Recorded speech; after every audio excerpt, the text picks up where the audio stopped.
ஆமா, உங்க அப்பா எங்க வேலை பார்க்கறாங்க? எங்க அப்பா இப்போ உயிரோட இல்லைங்க. சாரிங்க. பரவாயில்ல. நீங்க என்ன பண்றீங்க? நான் மீனாட்சி காலேஜ்ல படிக்கிறேன். ஏங்க, பொருள் தான் உங்க வீடா? ஐயோ, என்னங்க ரொம்ப கேள்வி கேட்கறனா? பசங்க எப்பவுமே சொல்லுவாங்க, சிட்டினா நீ மட்டும் மேல படிச்சேன்னு வச்சுக்க பெரிய லாயர் ஆயிருவேன்னு. நீங்க என்ன படிச்சிருக்கீங்க? நம்ம மனசுக்குள்ள படிக்கிறதோட சரிங்க. படிச்ச பிஏ வேலைக்கு உதவல. நீங்க எங்க இருக்கீங்க? இங்கதான் ஆட்டோல தாங்க. ஒண்டி கேட்டதுங்க தனியா வீடு. அப்போ உங்களுக்கும் என்ன மாதிரி யாருமே இல்லையா? அப்படிலாம் இல்லைங்க. யாரும் இல்லாதவங்களுக்கு தான் இங்க நிறைய பேர் இருக்காங்க. உறவு இருக்கிற முக்காவாசி பேர் இங்க தனியா தான் இருக்காங்க. ரொம்ப நல்லா பேசுறீங்க. பேசிக்கிட்டே உங்களை எங்க இருக்கணும்னு கேட்க மறந்துட்டேன். அன்னைக்கு இருக்கணும் அதே இடம் தானே? இல்லைங்க, அன்னைக்கு அங்க வேலை, இன்னைக்கு 7th ஸ்ட்ரீட்ல வேலை. ஆமா, அன்னைக்கு படிச்சிட்டு இருக்கேன்னு சொன்னீங்க, இன்னைக்கு வேலைக்கு போறேன்னு சொல்றீங்க. பார்ட் டைம் ஜாப், படிக்கிறதுக்கு யூஸ் ஆகும்ல. அப்ப வீடு வீடா போய் என்னங்க வேலை? உடம்பு முடியாம எழுந்து நடக்க கூட முடியாம இருக்கிறவங்களுக்கு அவங்கள சுத்தமாக்கி இருக்கிற இடத்தையும் சுத்தப்படுத்தி கொடுத்துட்டு வர வேலை. அத அவங்க வீட்டுல இருக்கவங்க செய்ய மாட்டாங்களா? அவங்க செஞ்சுட்டா என்னதுக்கு கூப்பிட போறாங்க? இருந்தாலும் உங்களுக்கு ரொம்ப பெரிய மனசுங்க. பணம் வாங்கினாலும் பெத்த பிள்ளைங்களே செய்ய தயங்குறத நீங்க செய்யறீங்களே, எவ்வளவு பெரிய விஷயங்க. அவ்வளவு பெருசாலாம் இல்லைங்க. நான் எங்க அப்பாவை முதல்ல பார்க்க போனதே அவரை சுத்தப்படுத்த போனப்பதான். புரியலையே. சில விஷயம் புரியாம இருக்கிறதே நல்லது. நீங்க என்ன வேணா சொல்லுங்க, புரியாத கூட சொல்லுங்க. ஆனா நீங்க செய்யறது பெரிய சேவைங்க. நீங்க சேவைன்னு எடுத்துப்பீங்களோ இல்ல வேலைன்னு எடுத்துப்பீங்களோ, என்ன பொறுத்த வரைக்கும் என் மனசுக்கு ரொம்ப பிடிச்ச விஷயம், நான் கர்த்தர்கிட்ட வேண்டதெல்லாம் எப்படிப்பட்ட காலகட்டத்திலையும் நான் இந்த வேலையை விட்டுறக்கூடாதுன்னு தான். என்ன அவ்வளவு அதிசயமா பாக்குறீங்க? சாரிங்க. எதுக்கு? உங்களை பத்தி சரியா தெரியாம ஆரம்பத்தில் உங்ககிட்ட தப்பா நடந்துகிட்டதுக்கு. சாரிக்கு சாரி, சரியா போச்சு. இனிமே நான் எங்க போனாலும் உங்க ஆட்டோ தான். அது எப்படிங்க? நீங்க ஆட்டோல போகணும்னு நினைக்கிறப்போலாம் நான் வர்றேன். கர்த்தர்கிட்ட வேண்டி நான் உங்க ஆட்டோல தான் போகணும்னு நினைப்பேன். நீங்க என் முன்னாடி வந்து நிப்பீங்க. சரி சரி, எனக்கு டைம் ஆயிடுச்சு. அவங்க வெயிட் பண்ணுவாங்க, போலாமா?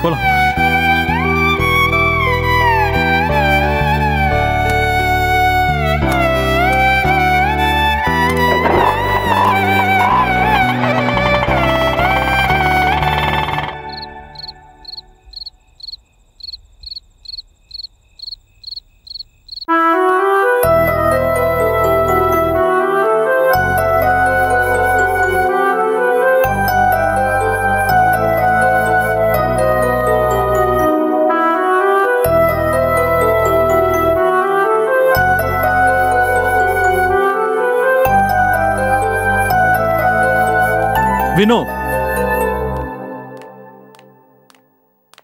என்ன ஆச்சு? தூங்காம இங்க வந்து ஏதோ யோசிச்சுட்டு இருக்க? பாஸ் என்கிட்ட சைனிங் அத்தாரிட்டி எல்லாம் கொடுத்துட்டாரு. கம்பெனியோட எல்லா பொறுப்பையும் என்கிட்ட விட்டுட்டு வெளியூருக்கு கிளம்பிட்டாரு. அதுக்கு நீ எதுக்கு டிஸ்டர்ப்டா இருக்க? இதெல்லாம் நீ விரும்பினது தானே? உன் பாஸ் உனக்கு மகுடம் தானே சூட்டியிருக்காரு. அதுக்கு நீ பெருமைப்பட தானே செய்வ. நான் அவர்கிட்ட கொஞ்ச நாள் எனக்கு ரெஸ்ட் வேணும்னு கேட்க தான் போனேன். ஆனா அவரு எனக்கு பர்டன் கொடுத்துட்டு போயிட்டாரு. என்னால 2 பக்கம் ப்ரெஷரையும் மேனேஜ் பண்ண முடியல. 2 பக்கம் ப்ரெஷர்னா, ஒன்னு ஆஃபீஸ், இன்னொன்னு நான். இல்ல பிரசாத், நான் ப்ரெஷர்னு சொன்னது ஐ மீன் வேணாம். நாம அதை பத்தி பேசி சண்டை போட வேண்டாம், விட்டுரு. எனக்கு நீ ஹாஸ்பிட்டலுக்கு வந்து சைன் பண்ணி கொடு. நான் இப்ப இருக்கிற சூழ்நிலையில அபார்ட் பண்றது தான் சரி. இந்த முடிவு நம்ம 2 பேரும் சேர்ந்து எடுக்கணும். அந்த குழந்தை எனக்கு வேணும். நீ அபார்ட் பண்றதுக்கு நான் கண்டிப்பா ஒத்துக்க மாட்டேன். என்னால சைன் பண்ண முடியாது. என்ன புரிஞ்சுக்கோ பிரசாத். ஹாஸ்பிட்டலுக்கு போய் இந்த குழந்தைய அபார்ட் பண்ணி உன்னை பழி வாங்குற அளவுக்கு நான் உன் எதிரி கிடையாது. நான் ஒரு சூழ்நிலை கைதியா வாழ்ந்துகிட்டு இருக்கேன். நீங்கெல்லாம் சொல்ற மாதிரி அந்த குழந்தைய நான் பெத்துக்கிட்டு அது கவனிக்க முடியாம போயிட்டா, to be frank with you, குழந்தைய பெத்து குப்பத்தட்டியில போடுறவங்களுக்கும் எனக்கும் எந்த வித்தியாசமும் இருக்காது. நான் என்னோட முழு விருப்பத்தோட குழந்தைய பெத்துக்கணும்னு ஆசைப்படுறேன். ஹார்ட் வேர்ட்ஸ் யூஸ் பண்ணி என்ன ஆஃப் பண்ணணும்னு மட்டும் நினைக்காத. நீ உன் முடிவுல எவ்வளவு உறுதியா இருக்கியோ அதே அளவுக்கு நானும் உறுதியா இருக்கேன். இந்த முடிவுல இருந்து நான் மாற போறது இல்ல. உனக்காக நான் வெயிட் பண்றேன். ஒன்னும் அவசரம் இல்ல. நிதானமா யோசி. ஆனா எடுக்கிற முடிவு எனக்கு சாதகமா இருக்கணும். தயவு செஞ்சு என்ன ஃபோர்ஸ் பண்ணாத பிரசாத். என்னால இப்போ குழந்தை பெத்துக்க முடியாது. நீ சைன் பண்ணி கொடு. நான் எனக்காக இந்த முடிவை எடுக்கல, சிவானிக்காகவும் தான் சொல்றேன். நானும் சிவானிக்காக தான் சொல்றேன். அவ ரொம்ப எக்ஸ்பெக்ட் பண்றா. அவளுக்கு துணைக்கு ஒரு குழந்தை இருந்தா நல்லது. லுக் பிரசாத், குழந்தை பெத்துக்கிறது என்னோட சுதந்திரம். அது என் முழு விருப்பத்தோடையும் இருக்கணும். உனக்கு குழந்தை பெத்துக்கூடன்னு கேக்குறது ரொம்ப ஈஸி. ஆனா 10 மாசம் சுமக்க போறவன் நான். அதனால வர பெயின், ஸ்ட்ரெயின், சந்தோஷம் எல்லாத்தையும் நான் மட்டும்தான் அனுபவிக்க போறேன். உனக்கு ஏன் புரிய மாட்டேங்குதுன்னே எனக்கு தெரியல. இவ்வளவு கஷ்டப்பட்டு ஒரு குழந்தைய பெத்து வர ஜீவனையும் கஷ்டப்படுத்தணுமா? என் லைஃப்ல சிவானிக்காக ஒதுக்கவே எனக்கு டைம் இல்ல. காலம் பூரா பொறுப்பில்லாத அம்மாவா என்னால இருக்க முடியாது. இவ்ளோ ஒர்க் பிரஷர் நடுவுலயும் ஒரு 1 hour கிடைச்சா கூட அது சிவானி கூட மட்டும்தான் நான் ஸ்பெண்ட் பண்ணணும்னு ஆசைப்படுறேன். ஓகே, அபார்ட் பண்ணிடு. ஆனா அபார்ட் பண்றதால உனக்கு என்ன பெனிஃபிட் கிடைக்க போகுது? இந்த கம்பெனில டைம் ஸ்பெண்ட் பண்ணுவ. உன் கேரியர் பொசிஷன், ட்ரேட் இமேஜ் எல்லாம் லிஃப்ட் ஆகும். அப்புறம் வேற என்ன? ஒன்னும் இல்ல. இந்த உயர்வெல்லாம் உன்னை மட்டுமே சந்தோஷப்படுத்தும். கண்டிப்பா உன் மகளை சந்தோஷப்படுத்தாது. நீ அபார்ட் பண்ணதுக்கு அப்புறம் நான் சிவானி கூட தான் டைம் ஸ்பெண்ட் பண்ணுவேன்ட்டு நீ சொல்ற டயலாக நம்ப நான் தயாரா இல்ல. நமக்கு குழந்தை பிறந்து 10 வருஷத்துல ஸ்பெண்ட் பண்ணாத டைம் இப்போ பண்ண போற. No chance. ஏன் முடிவு இதான். நீ குழந்தை பெத்து தான் ஆகணும். Good night.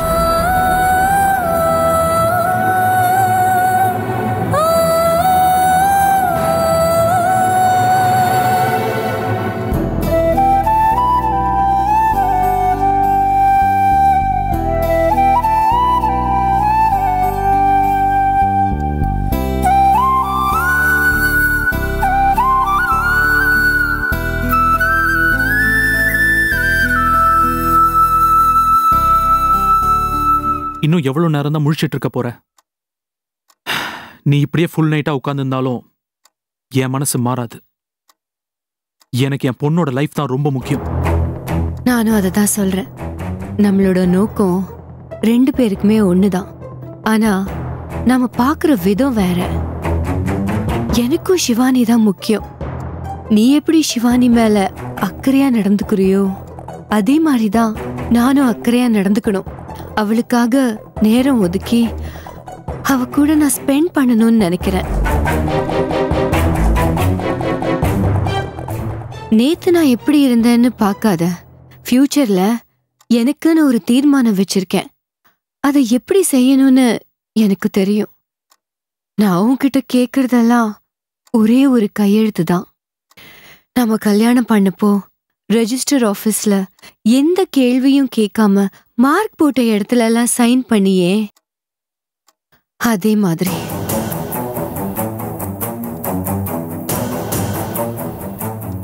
வாழ்க்கை முழுக்க நீயும் என்ன நல்லா பார்த்துப்ப, கஷ்டப்பட விட மாட்டேன்னு நம்பிதான் நானும் சைன் பண்ணேன். தயவு செஞ்சு என்னை கஷ்டப்பட விட்டுறாத ப்ளீஸ். எனக்காகவும் சிவானிக்காகவும் ஒரு சைன் பண்ணு. Good night.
பாலா, சாப்பாடு ரெடி பண்ண சொல்லு.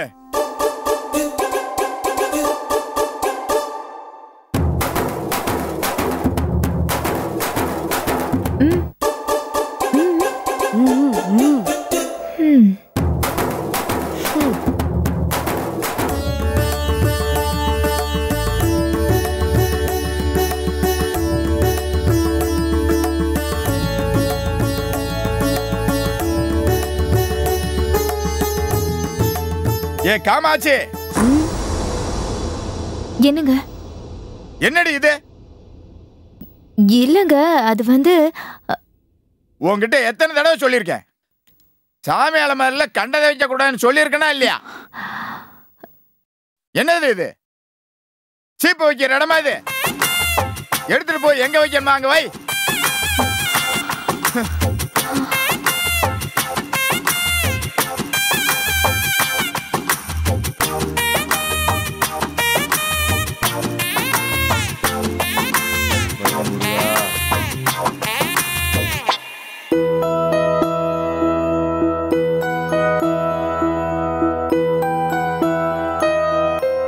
அப்பனே முருகா, எல்லாத்தையும் காப்பாத்து.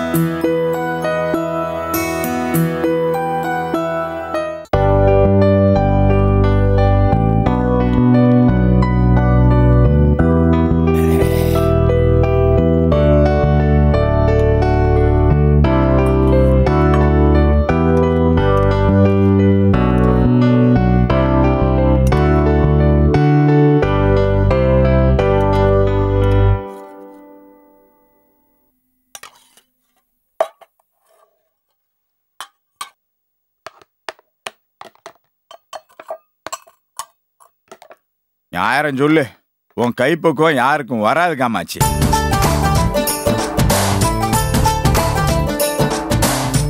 ஆமா, அந்த சாமி அலமாரியில நகை சும்மா மினு மினுன்னு மின்னுது.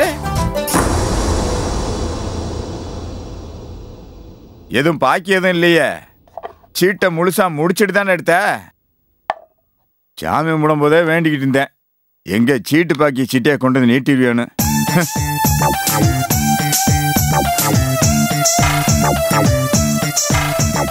கள்ளத்தனம்,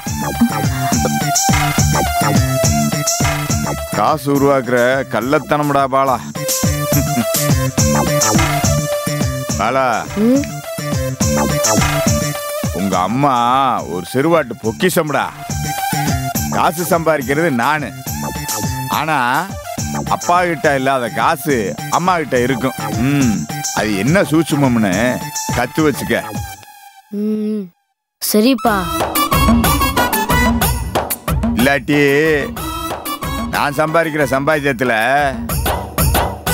செயின் ஒரு 5 பவுன் இருக்குமா, மோதிரம் ஒரு 1 பவுன் இருக்குமா, 6 பவுனை கொண்டு வந்து நீட்ட முடியுமாடா? ஆனா அவ கொண்டு வந்து வச்சுட்டா பாரு. பக்கத்து வீட்டுக்காரங்க கண்ணு பற்ற போது ஒத்து நாப்புல கொண்டு பீரோவில் வை. நான் சீட்டும் போடல, ஒண்ணும் போடல. இது என்னோட நகை இல்ல. ஆமாப்பா, சொல்ல சொல்ல கேட்காம தர்மராஜ் மாமா தான். ஏய், தர்மராஜ் வச்சுட்டு போனான்னு சொல்லு. எதுக்கு வந்தியா? ஏன் இங்க வச்சுட்டு போனா? சாமி கும்பிட்டு இருக்கும் போதே அந்த நகையில சிங்கப்பூர் வாசனை வந்துச்சு. நான் என் மூக்குதான் சரியில்லையாக்க இல்ல, நான் அந்த பயபக்தியில சாமி கும்பிடும் போது என் மனசுக்குள்ள இருந்து அந்த வாசனை வருதாக்குன்னு நினைச்சுக்கிட்டு இருந்தேன். அதை தூக்கி தூர போடுற. எப்படி அவன் கொண்டு வந்து என் வீட்டுல வைக்கலாம்? அது செயின் 5 பவுன், மோதிரம் 1 பவுன், 6 பவுன்.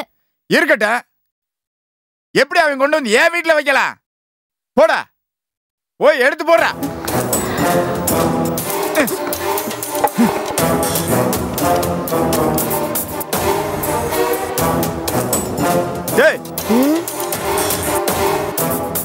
இப்ப எதுக்குடா இதே எடுக்கிற?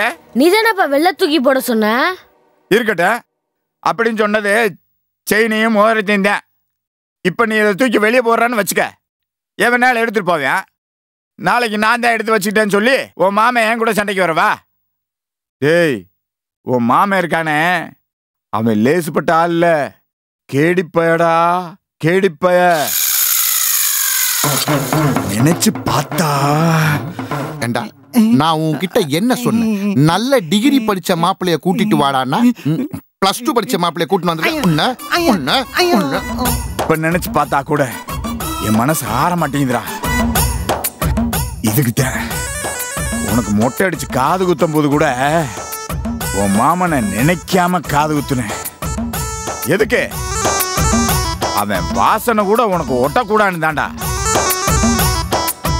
என் பிள்ளை தாய் மாமன் இல்லாத பிள்ளையா இருக்கலாம், ஆனா தருதலையா இருக்க கூடாது. அதுக்காண்டி தாண்டா அவன்கிட்ட இருந்து உன்னை நான் பிரிச்சு வச்சேன். அப்பா, நான் ஒரு தடவை மாமான்னு சொன்னதுக்கே இப்ப நீ திட்டின. இப்ப நீ 9 தடவை மாமான்னு சொன்ன. இப்ப உனக்கு நகை பிரச்சனையா இல்ல மாமா பிரச்சனையா? எதுக்கு இந்த நகையை என் வீட்டுல கொண்டு வந்து வச்சாங்கிற கேள்விக்கு முதல்ல உங்க அம்மா பதில் சொல்றா. அக்ஷய திருதி அன்னைக்கு தங்கச்சி மேல உள்ள பாசத்தினால வாங்கி கொண்டு வந்து வச்சுட்டு போயிருக்காரு. அச்சய தீதியா? அது ஏப்ரல் மாசம் இல்லடி வர. போன வருஷம் டியூவுக்கு இதை வச்சுக்க, இந்த வருஷம் கோட்டாவுக்கு ஏப்ரல் மாசம் வாங்கி தரேன்னு சொன்னாரு. இன்னொரு தடவை நான் சொல்ல மாட்டேன். உசுரை காப்பாத்திட்டு ஊர் போய் சேர சொல்லு. இந்த திசை பக்கம் வரக்கூடாது. அவங்கிட்ட நீங்களே எதையும் வாங்க கூடாது. புரிஞ்சுதா? அப்பா, யாரும் பேசக்கூடாது. அப்பா, என்னடா? அம்மாவோட அண்ணன் இந்த நகையை கொடுக்கும் போது உன் புருஷன் கழுத்துல இந்த செயினையும் விரல்ல இந்த மோதிரமா போட்டு இருந்தா எப்படி இருக்கும்னு யோசிச்சு பாருன்னு சொல்லிச்சு. நான் யோசிச்சு பார்த்தேன்ப்பா, ரொம்ப நல்லா இருந்துச்சுப்பா. பேசாம இந்த நகையை நம்மளே வச்சுக்கலாம்ப்பா. பேசாத, போய் படிக்கிற வேலையை பாரு. உன்னையும் உங்க அம்மா அவங்க குடும்பத்தாளுங்க மாதிரியே வளர்த்து வச்சிருக்கா.